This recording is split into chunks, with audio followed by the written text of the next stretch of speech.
ओम अतुलित बलधामं हेमशैलावदेहं धनुजवन कृशानं ज्ञानिनाम् अग्रगण्यं सकलगुणनिधानं वानराणां धीशं रघुपति प्रिय भक्तं वातजातं नमामि। नमस्कार, स्वागत है आपका आचार्य वाणी में। मैं आचार्य डॉक्टर विक्रमादित्य आपके साथ हूँ और आज का विषय हमारा है मकर राशि वालों के लिए ग्रहों का परिवर्तन जो होने के योग बन रहे हैं, मंगल शुक्र बुध ये सब परिवर्तन की तरफ जा रहे हैं, इनका प्रभाव क्या होगा। सबसे मुख्य बात करने जा रहे हैं हम मंगल के ऊपर।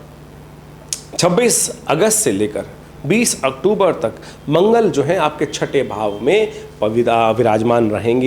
यानी गोचर के दृष्टिकोण से यदि समझें तो मकर राशि वालों इस वक्त आपकी 7.5 चली रही है, 7.5 का अंतिम पीरियड है और ऐसे में ये मंगल का परिवर्तन जो है ये भी बहुत विशेष रहेगा। छठा भाव रिपु भाव माना जाता है, रोगों का भाव माना जाता है, थोड़ी चिंताओं का भाव माना जाता है और वहाँ जाकर मंगल का जो ये योगा योग बनने वाला है, मंगल सुख के मालिक है, मंगल सुख के मालिक हैं और मंगल लाभ के मालिक हैं आपकी राशि के अनुसार से। चतुर्थ और एकादश के मालिक हैं और उन सुकेश और साथ साथ लाभेश षष्ठ भाव में चले जाएं तो इसकी इंटरप्रिटेशन कई प्रकार से की जा सकती है। यानी शत्रुत्व के भाव से कहीं ना कहीं आपको जो रास्ता यदि अपना लें आप तो उसको लाभ की तरफ ले जा सकते हैं। शत्रुता जो है वो लाभ की तरफ भी आपको कुछ ना कुछ अच्छे योग बनाती दिखाई दे रही है यदि आपने कोई सही मार्ग पकड़ लिया तो। लेकिन 7.5 ही चल रही है भाई, ये ध्यान रखते हुए कार्य करने की ज़रूरत है। जो 7.5 चल रही है ना, ये कहीं ना कहीं आखिरी मोमेंट पर है और शनि महाराज इन दिनों वक्र अवस्था में चल रहे हैं 15 नवंबर तक। तो मकर राशि वालों तो जैसे 7.5 का जो वैसे क्या होता है, मकर और कुंभ राशि वालों के लिए 7.5 का बहुत सारा प्रभाव इतना नेगेटिव नहीं होता है, लेकिन 7.5 है कहीं ना कहीं झटका भी दे सकती है।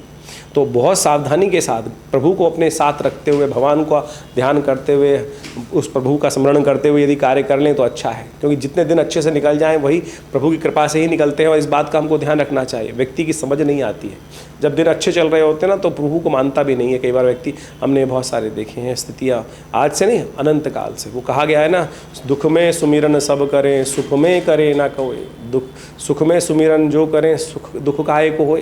तो इस बात को हमें ध्यान रखना चाहिए। संसार बड़ा विचित्र है और ये मतिभ्रम माया के कारण से हमारे मनोमस्तिष्क में उत्पन्न हो जाते हैं। तो मकर राशि वालों ये ध्यान रखते हुए कार्य करने का हमें प्रयास करना चाहिए कि 7.5 अंतिम पीरियड में चल रही है और ऐसे में मंगल का ये परिवर्तन आपके लिए शत्रु भाव में जाकर बहुत विशेष योग बनाता दिखाई दे रहा है। ऐसे में बहुत सारे नए मित्र, नए दोस्त आपकी राशि के अनुसार से बनते दिखाई देंगे, उनका बहुत अच्छा सा लाभ आपको मिलता दिखाई देगा।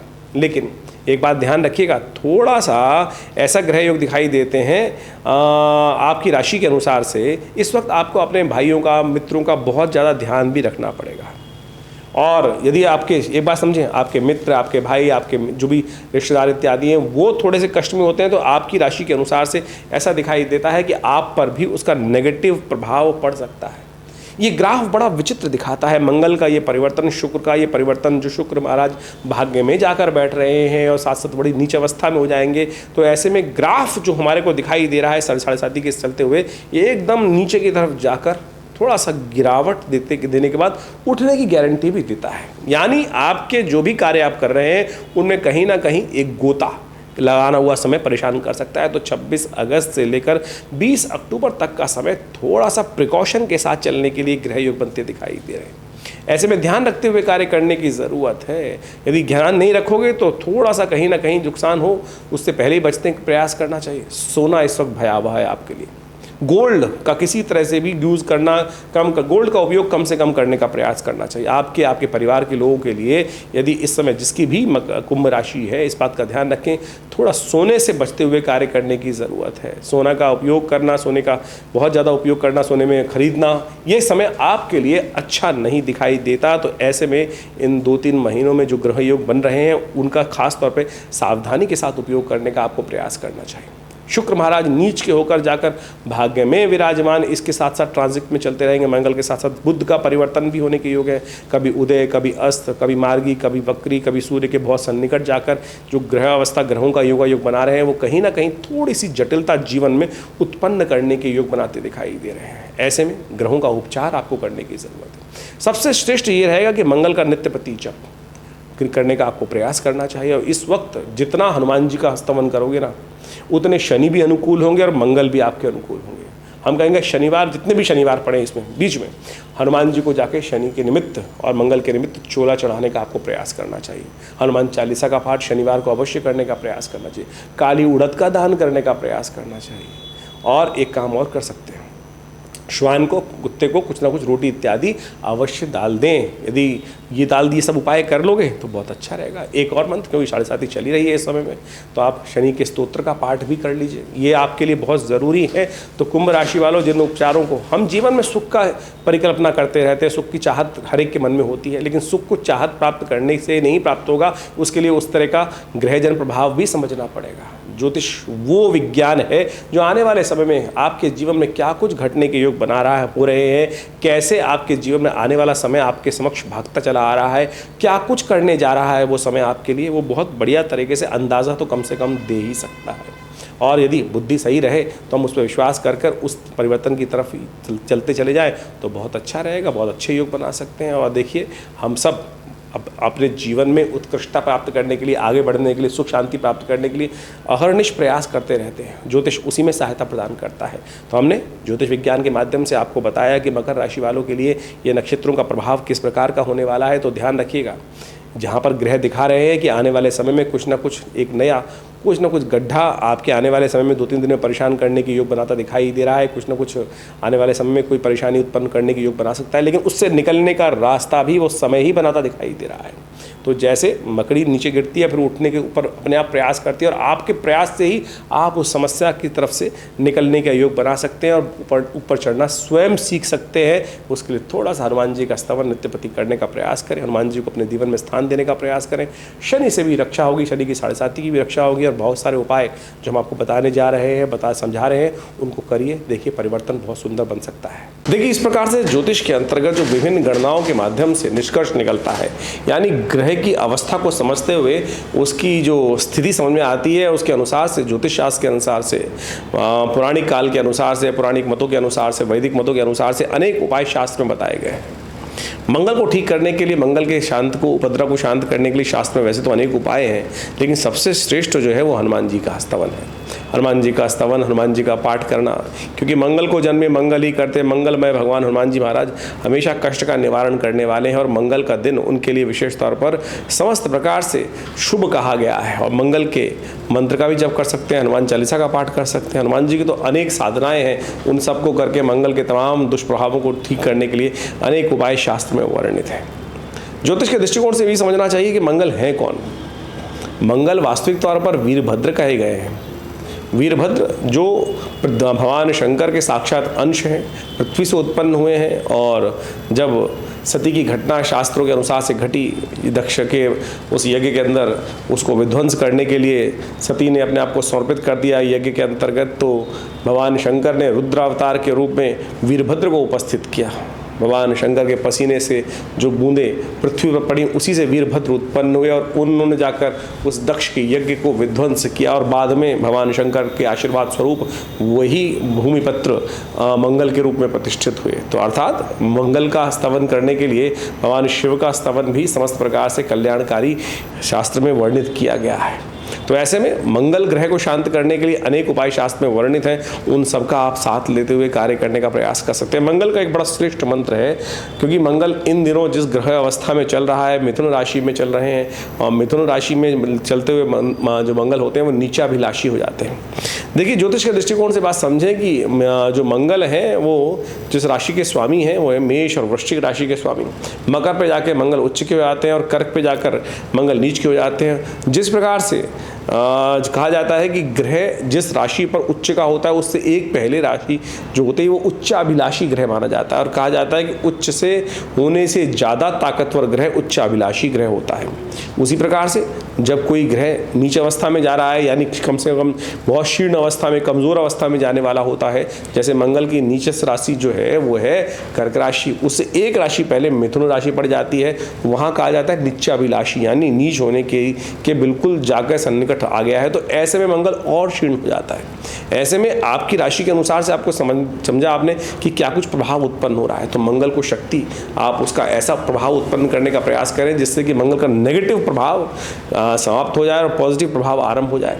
बहुत सारे लोग उपाय के तौर पर नग धारण करने की बात करते हैं। देखिए, नग आमतौर पे यदि बिना मंत्र जागृति के, बिना उसके सिद्ध करे हुए धारण कर लोगे तो वो स्टेरॉइड की तरह काम करेगा, यानी एक ताकत देने का प्रयास करेगा। खराब अवस्था में है तो उसको ताकत दें, वो कहा क्या प्रभाव आपकी राशि के अनुसार से कर रहा है वो तो समझ में आएगा नहीं उस ग्रह को, वो तो सीधा सीधा ताकत देना शुरू कर देगा। जैसे एक व्यक्ति को यदि स्टेरॉइड दे दिया जाए, बीमार आदमी है, तो उसका क्या स्टेरॉइड का प्रभाव होगा, तो वो तो कहाँ बैलेंस नहीं करेगा ना। तो स्थिति को समझते हुए किस प्रकार से कितना कार्य करना है, कितनी स्थिति को बैलेंस करना है, कितना आवश्यक करना है, वो दिमाग जो है रत्न में मंत्र सिद्धि से आता है। तो मंत्र सिद्ध करे बिना यदि यंत्र को धारण कर लें, नग को धारण कर लेंगे तो फिर उसका प्रभाव पॉजिटिव नहीं होगा, कहीं ना कहीं नेगेटिव भी हो सकता है। तो सबसे श्रेष्ठ कार्य है मंत्र जप करना, दान करना, जो और मंत्र जप करके जैसे मंगल का मंत्र है ओम क्रांग क्रीं क्रौंग सै भौमाय नमः, इसका जप कर सकते हैं। हनुमान जी को चोला चढ़ा सकते हैं। सबसे श्रेष्ठ जो उपाय है, सरलतम उपाय है, हनुमान जी को चोला चढ़ाएं। और उसके साथ साथ भगवान शिव का, क्योंकि साक्षात शिवंशी हैं वीरभद्र जो है, तो उनका भी आप स्तवन कर सकते हैं, शिव का ध्यान, शिव का मंत्र कर सकते हैं। और सबसे अच्छा रहेगा गुड़ के गन्ने के रस से यदि मंगलवार के दिन भगवान शंकर का रुद्राभिषेक कर लिया जाए। ओम त्र्यंबकम यजामहे सुगंधिम पुष्टिवर्धनम उर्वारुकमिव बंधनान् मृत्योर्मुक्षीयमामृतात्, इस मंत्र का जप करते हुए भगवान शंकर का अभिषेक करना भी ये मंगल को की नेगेटिव प्रभाव को ठीक करने वाला उपाय रहेगा। सरलतम उपाय हम इस कार्यक्रम के माध्यम से आपके समक्ष रखना चाहते हैं, शास्त्र मत से रखना चाहते हैं। ज्योतिष एक वास्तविक तौर पे वेद का अंश है और वेद के अनुसार ही, अध्यात्म के अनुसार ही उन सब समस्त उपायों करने का प्रयास करना चाहिए। आज एक बड़ी अलग सी स्थिति बन गई है कि जिस प्रकार से लोग ना तो शास्त्र को समझते हैं और ना ही पुराण इत्यादि का अध्ययन करते हैं, ना ही उनका अध्ययन उस प्रकार का है, लेकिन टोटकों में फंस जाते हैं और अनेक प्रकार के उल्टे सीधे टोटके, कोई लाल किताब, कोई पीली किताब, कोई नीली किताब या कुछ और स्थिति को समझकर जिस प्रकार से उपाय बताने का प्रयास करते हैं। और वो उन पुस्तकों से, मैंने उन सब किताब पुस्तकों का, लाल किताब का सुंदर अध्ययन किया, समझा।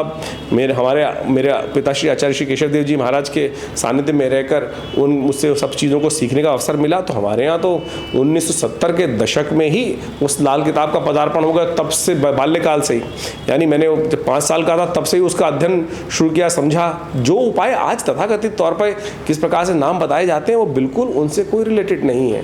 तो आप समझें, शास्त्र वर्णित उपाय या कहीं भी किसी भी ग्रंथ से उपाय वर्णित, तो उनको समझते हुए कार्य करने का प्रयास करेंगे तो अच्छा रहेगा। तो हमने अब इस कार्यक्रम के माध्यम से आपके समक्ष जो आपके ग्रह को ठीक रखने के लिए जो उपाय बताए हैं उनको आप सीधी तरह से करने का प्रयास करोगे तो देखिएगा परिवर्तन के योग बहुत अच्छा रहेगा और मन भी शांत होगा। आप समझे कि आप भगवान का रुद्राभिषेक करके आए, हनुमान चालीसा का पाठ कर ले, आपके हाथ से तो कुछ गया नहीं, आपके मन में भी भाव आया, पवित्र आया, परमात्मा का सानिध्य मिला। एक इसका सुपर नेचुरल प्रभाव भी तो है, परमात्मा की शक्ति का के साथ आप जुड़े, थोड़ी देर अध्यात्म का ध्यान किया। और उसके बाद नहीं तो क्या होगा, कोई कुछ और करा रहा है, कोई आपके नग ही बेच दिया किसी ने आपको, आपसे पैसे ले लिए और उसके बाद उस नग ने पता नहीं जेन्युइन है नहीं है, कल्चर्ड है, क्या है, किस प्रकार की स्थिति है, यानी रंग के लकड़ी दे दी है, क्या कर दिया है। तो ये बड़ी विचित्र स्थिति बन गई है। तो आप ज्योतिष को सरल रूप में समझने का प्रयास करें। हमने इस कार्यक्रम के माध्यम से आपके समक्ष वो सरल विशेष तौर पर उपाय रखने का प्रयास किया है। तो आप इसके माध्यम से सबसे श्रेष्ठ है मंत्र जप, ओम क्रांग क्रीं क्रौंग सै भौमाय नमः। हो सके तो सबसे बढ़िया और के काम करें, हम इस मंत्र से यज्ञ कर लें। हमारे विवेकानंद योग आश्रम में नित्य प्रति करीब 8 घंटे यज्ञ होता है और रविवार को समस्त नवग्रहों की शांति के लिए नवग्रहों के विभिन्न मंत्रों के द्वारा एक सुंदर यज्ञ का कार्यक्रम रखा जाता है जो चलता है सुबह करीब 8:30 बजे से लेकर 10 बजे के मध्य में। तो आप सब बिना किसी शुल्क के, जी हाँ कोई शुल्क नहीं लिया जाता, आप सब उस आश्रम में चलने वाले यज्ञ में आकर स्वयं बैठ सकते हैं। वैसे तो नित्य प्रति 8 घंटे यज्ञ चलता है जैसा हमने आपको कहा, लेकिन रविवार के दिन सुबह 8 से लेकर करीब 10 बजे तक का एक कार्यक्रम सब लोगों के लिए सामूहिक तौर पर एक सुंदर व्यवस्था विवेकानंद योगाश्रम दिल्ली में लक्ष्मी नगर क्षेत्र में रहती है। आप स्वयं आकर उस यज्ञ में विराजित हो सकते हैं, यज्ञ में आहुति दे सकते हैं। और यज्ञ की आहुति शास्त्र कहता है यज्ञो वही श्रेष्ठतम कर्म, ये संसार का सबसे श्रेष्ठ कर्म है। देखिए आपने किस दान दिया, मैं दान की बात तो बहुत हम बोलते हैं, लेकिन दान भी विशेष तौर पर सोच समझ के देने का प्रयास करना चाहिए। आपने दान किया किसी व्यक्ति को, कहीं उसने उसका गलत उपयोग कर लिया तो आपने भी नहीं सोचे समझे दिया, तो तो हम जो आहुति दे रहे हैं वो साक्षात परमात्मा को दे रहे हैं, और वो उससे श्रेष्ठ नहीं हो सकता। वही उनके अधिकारी हैं जो आपने यज्ञ हविष्य लेकर, आहुति लेकर, घी लेकर, विभिन्न सामग्री इत्यादि लेकर उस मंत्र का जप करते हो, ओम क्रांग क्रीं क्रौंग से भौमाय स्वाहा, इस मंत्र से आहुति प्रदान करी अग्नि को, और वो अग्नि स्वाहा के साथ साथ उस आहुति को लेकर, स्वाहा जो है अग्निदेव की भार्या है, उस देवता तक उस मंत्र की आहुति को पहुंचा देती है और आपको सीधा उसका प्रभाव लाभ मिलता है। ये शास्त्र का विधान है, इसको हमको समझना चाहिए। इसीलिए कहा गया है कि यज्ञ सबसे श्रेष्ठ है। मंत्र जप और यज्ञ दोनों को यदि समाहित कर कर अपने ग्रहों के उपचार के लिए आप कार्य करेंगे ना, तो बहुत सुंदर कार्य रहेगा। कष्टों को निवारण करने की स्थिति बहुत जल्दी बनेगी। ये मंत्र बहुत शक्तिशाली है। ओम क्रांग क्रीं क्रौंग से भौमाय नमः, इसका चमत्कार हमने बहुत सारे लोगों को देखा है। यदि आपके मंगल को इस जिस स्थिति में है उसको ठीक करने के लिए इस मंत्र का ही नित्यप्रति 108 बार जप कर लें, थोड़ी देर इसका हवन कर लें, और तो देखिएगा इसके मंगल के नेगेटिव प्रभाव से आपको तुरंत रास्ता प्राप्त होने का अवसर मिलेगा। और ऐसे में ये बात भी आपके समक्ष रखना चाहेंगे हम लोग कि विवेकानंद योगाश्रम जो हमारा संस्थान है, करीब करीब पिछले 70 सालों से योग, प्राकृतिक चिकित्सा, आयुर्वेद, ज्योतिष, भारतीय संस्कृति, तंत्र इत्यादि, मंत्र इत्यादि और इन समस्त भारतीय संस्कृति प्राच्य विद्याओं के ऊपर बड़ा सुंदर शोध कार्य कर रहा है। 100 पुस्तकें हमारे आश्रम की तरफ से प्रकाशित हुई हैं। बहुत सारे विभिन्न शास्त्र के माध्यम से बहुत सारे विभिन्न नए इंटरप्रिटेशंस, नए उनका जो विशेष तौर पर उपदेश है वो रखा गया है इन पुस्तकों के माध्यम से। और समय समय पर हम विभिन्न चैनल्स के माध्यम से आपके साथ इस कार्यक्रम के माध्यम से जुड़े ही रहते हैं और आपके प्रश्नों का समाधान देते रहते हैं।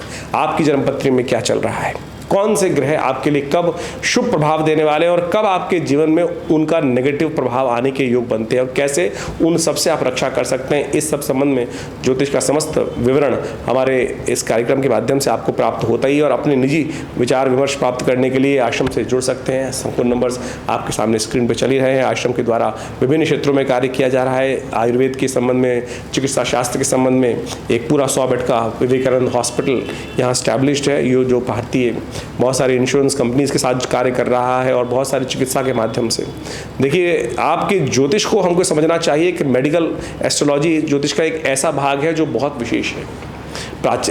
जो प्राचीन काल के अंदर आयुर्वेद के साथ साथ ज्योतिष को जोड़ा गया था और वहाँ कहा गया, समझा गया कि किस ग्रह के प्रभाव से कौन सी बीमारी कब हो रही है और कैसे मंत्र जप कर कर हम उस बीमारी को ठीक कर सकते हैं। जैसे एग्जाम्पल लें आप, महामृत्युंजय मंत्र है। हमने हजारों के लोगों पे देखा कि जो पहले महामृत्युंजय मंत्र का जप करने से कैसा चमत्कारिक प्रभाव होता है। वही औषधि जो पहले पेशेंट पे काम नहीं कर रही थी, महामृत्युंजय का जप करके, अनुष्ठान कर कर, पूजा करके, प्रार्थना करके, भगवान शंकर के सामने संकल्प कर कर उस पूजा को पद्धति किए गए, वही दवाइयाँ औषधियाँ पुनः काम करने लगती हैं। तो आप समझे, मंत्र भाग्य जगाता है, अध्यात्म भाग्य जगाता है, अध्यात्म कष्ट को निवारण करता है, और ज्योतिष वो माध्यम है कि जिसके द्वारा आप समझ सकते हैं कि कब जीवन में, आपके जीवन में जो कष्ट आ रहा है ना, वो भार ही है कहीं। उस भार का समय, उस कष्ट का समय पहले से जाना जा सकता है और उसका निवारण पहले से भी किया जा सकता है। ये ज्योतिष का एक चमत्कारिक प्रभाव है और अनादिकाल से हजारों लोगों ने इसका लाभ लिया है। तो आप इस कार्यक्रम के माध्यम से हमारे साथ जुड़ें। माँ भगवती का सुंदर सानिध्य जो यज्ञ आश्रम पे किए जाते हैं, अनुष्ठान किए जाते हैं समय समय पर, उन सब का लाभ आपको अवश्य ले सकते हैं। और इन दिनों विशेष तौर पर तो बहुत सारे और भी उत्सव आने वाले हैं, नवरात्र आएंगे और इसके साथ साथ श्राद्ध भी उससे पहले आने वाले हैं। श्राद्धों में भी अपने पितरों के तृप्ति के लिए भी बहुत सारे हमको पद्धति करनी चाहिए। गायत्री का यज्ञ करना चाहिए, तर्पण इत्यादि करने चाहिए। आप सब उसके लिए भी आश्रम से संपर्क साध सकते हैं। आश्रम में जैसे गायत्री का यज्ञ करवा कर अपने पितरों की आत्म शांति के लिए सुंदर कार्य अवश्य करना चाहिए। आप सब लोगों को अपने पितरों के निमित्त, जिनके कारण से हम इस जीवन में हैं, आज बहुत सारे लोग तो श्राद्ध भी सही से नहीं करते हैं। बड़ी विचित्र स्थिति है। लोगों को, आधे लोगों को, बहुत सारे लोग ऐसे आते हैं उनको पता ही नहीं है कि श्राद्ध कौन सी तिथि में किया जाए।